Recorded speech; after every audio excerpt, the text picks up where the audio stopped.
Hello and welcome to another episode of Seek and Find.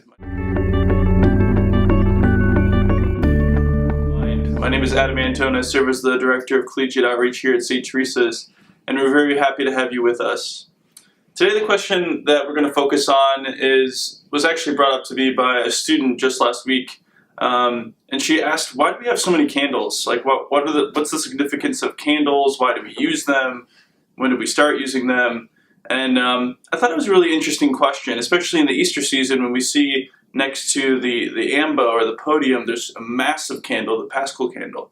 The first thing I want to say is that we have an incarnational theology, right? So by Jesus freely choosing to enter into creation, he has sanctified creation in a new dimension. And so if you notice, in the sacraments of the church, there are very ordinary things used to transmit extraordinary grace, right? So in baptism, we use water.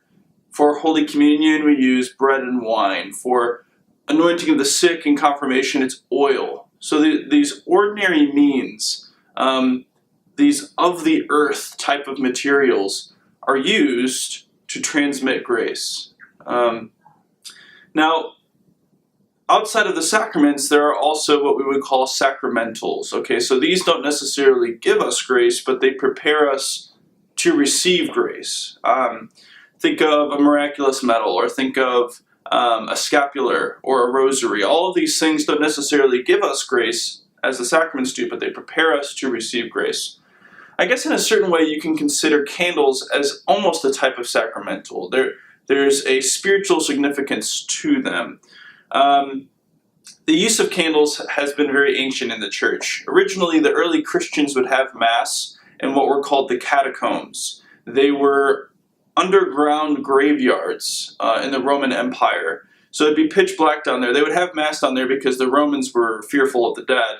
And so they would have children with candles leading the community of Christians into the catacombs. And so if you notice at Mass, a lot of times you'll see young servers carrying candles to lead the procession into the Mass. But ultimately, the use of candles ties back to understanding Jesus as the light of the world. And that light, it's in that light that we see everything else correctly, right? Interestingly enough, though, Jesus challenges us, and he says, you are the salt of the earth. You are the light of the world as well, right? So the interesting thing about candles are that, so if you have a lit candle and you light another candle from that candle, you'll notice that this one will receive a flame, but nothing will be detracted from this one. There's no loss in the original candle from which the flame was taken, right? And so all it's done is shared the light, the warmth, the heat. In a similar way, our Christian faith is supposed to be transmitted to others. And when we do that, we're not supposed to be losing anything from ourselves, right? That's the power of faith. And so the connection of Jesus as the light of the world, in addition to sharing that light to us, and we're called to share that light to others, and it's in that light that we see everything else around us, and that connections are made and things make sense. That's why we use the different candles. We're supposed to use beeswax candles. Actually, it's very interesting. The church is very, very specific about, how much beeswax should be in the candles. You'll notice that in some churches or chapels there are like electric candles or things like that.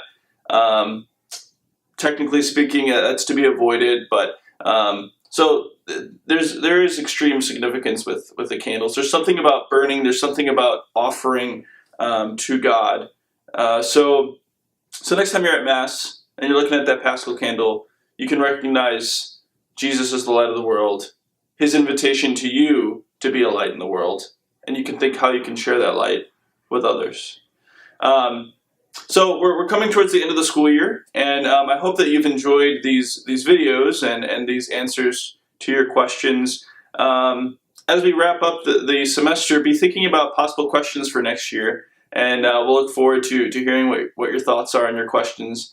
And I hope you have a wonderful summer, safe and relaxing, and may God bless you.